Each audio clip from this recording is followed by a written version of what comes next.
The atmosphere on Jimmy Kimmel's set was electric with anticipation, as Michael B. Jordan made his entrance to thunderous applause.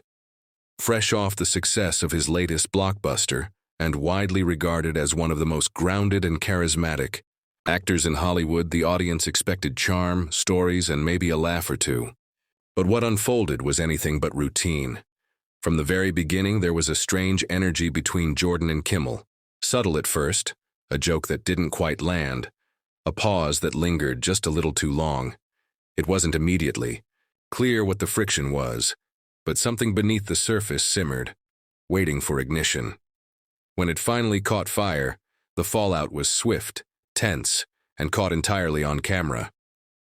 Kimmel opened with pleasantries, teasing Jordan about his recent magazine cover and fitness regime. Jordan chuckled, but his answers were clipped. When Kimmel quipped, "So when do us regular guys get our own superhero body?" Jordan smirked and replied, "When you put in the real work," tone calm but pointed. The crowd laughed, but the exchange felt just a shade too sharp. Then Kimmel pivoted to questions about Jordan's directorial debut, praising the film before joking that the camera seemed to love you a little too much. Jordan didn't laugh. "Or maybe I just know how to own my work," he said. Kimmel raised his eyebrows, surprised. "All right, Captain Confidence," he replied with a grin. The energy was off. It wasn't the friendly banter viewers expected. Trying to keep the pace light, Kimmel brought up an old rumor about Jordan's audition, days suggesting he once stormed out of an audition over creative differences. Jordan nodded slowly. "Yeah, because I knew my worth. Something not everyone in this business respects." The audience clapped uncertainly. Kimmel, trying to save the moment, added, "Well, you clearly proved them wrong." But Jordan wasn't done. "It's funny how we celebrate someone after they've made it, but question their confidence on the way up." Kimmel responded, "We're just trying to get to know the real you." Jordan fired back, "Then maybe stop looking for ways to turn me into a punchline." The audience fell silent. Even the band stopped riffing. A faint tension buzzed under the stage lights. The interview turned serious fast. Kimmel asked Jordan about being a role model and the pressures of representation. Jordan gave a sincere response about responsibility, legacy, and authenticity. But then Kimmel, perhaps pushing too far, asked, "Do you ever worry it's all just a brand now?" Jordan blinked. "What are you saying?" Kimmel clarified. "I mean, the image, the perfect man, perfect actor, perfect message. It's a lot to maintain, isn't it?" Jordan leaned in. "I don't maintain an image, I maintain integrity. There's a difference." The crowd gave a hesitant cheer. Kimmel tried to laugh it off. "Don't get me wrong, I respect the hustle. I just wonder if it gets exhausting. Being everyone's hero." Jordan stared for a moment. What's exhausting is pretending that kind of question is harmless. Kimmel's grin faltered. "We're just having fun," he said, looking out to the audience. Jordan's tone hardened. "See, that's the thing. You hide behind comedy and think it gives you license to poke at someone's reality." The studio quieted.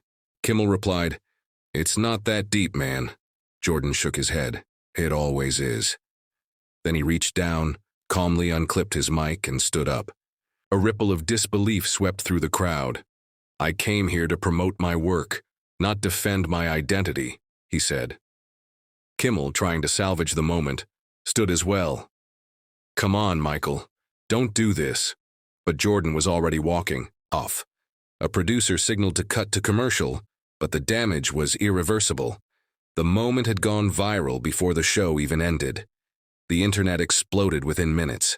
Clips of the showdown spread across every platform, with hashtags like Jordan Walk-Off and Kimmel Clash trending worldwide. Twitter was ablaze with fans taking sides, some praising Jordan for holding his ground, others accusing him of being too sensitive. Think pieces emerged overnight. Headlines read, "Michael B. Jordan walks off Kimmel, the night authenticity." Met satire and late night gets real. What happened between Kimmel and Jordan? Experts on media and identity weighed in, calling it a teachable moment about boundaries, performance, and how society interacts with black excellence. Jordan's fans rallied with support. "Respect is non-negotiable," one tweet read, receiving over 1 million likes. Meanwhile, Kimmel's camp remained silent, letting the moment hang unanswered. The next day, Jordan posted a short message on his social media. "Know your worth, speak your truth, walk when necessary." It garnered millions. Views and waves of admiration from actors, activists, and public figures. Several Hollywood stars reposted the message, adding their own experiences with late-night media games.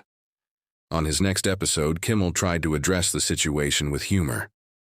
"Well, I'm still here, but I guess my chair's a little colder." He chuckled awkwardly.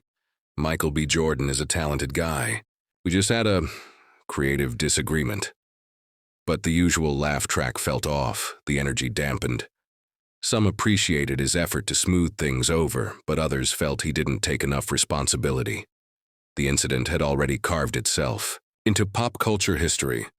Journalists began digging deeper into the history of uncomfortable late-night interviews, comparing Jordan's moment with other walk-offs and confrontations. One editorial read, "We ask celebrities to be vulnerable, then mock them for it." Another said, "Michael B. Jordan didn't lose his cool, he kept it." Meanwhile, Kimmel's team began quietly revisiting guest protocols, content checks, and tone review. Internally, producers admitted they had not anticipated how far Kimmel's jokes would go, or how Jordan would respond. But the show, as always, rolled on. More guests arrived, more jokes were told. Yet there was an unspoken awareness now, a cautiousness, perhaps even a fear of the moment being repeated.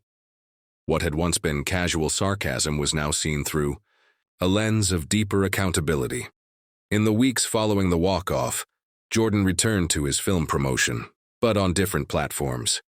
He appeared on podcast interviews, in magazine profiles, and on digital shows where the tone was more controlled, the environment more respectful. In one conversation, he finally addressed the incident in his own words. "I'm not here to entertain disrespect," he said. "I've worked too hard for that. I love my fans, I love what I do, but I won't sit in a chair that makes me smaller." The interviewer nodded. "There's power in walking away." Jordan smiled. "Sometimes walking away speaks louder than staying seated." His message was clear, and it resonated far beyond Hollywood. It became a quote, a movement, a challenge. Months later, the dust had mostly settled. Kimmel continued his show with the usual lineup of stars, though the memory of Jordan's walk-off lingered like a ghost in the studio. Jordan, meanwhile, announced a new initiative supporting young black filmmakers, channeling the energy of the moment into opportunity. Fans looked back on the night not as a scandal, but a spark, a moment where lines were drawn and a voice refused to be diminished. In a world obsessed with sound bites and viral clips, the walk-off was more than drama. It was a declaration, and, though it ended with silence on stage, it roared across the culture, proving that sometimes the most powerful thing a person can do is stand up and walk away.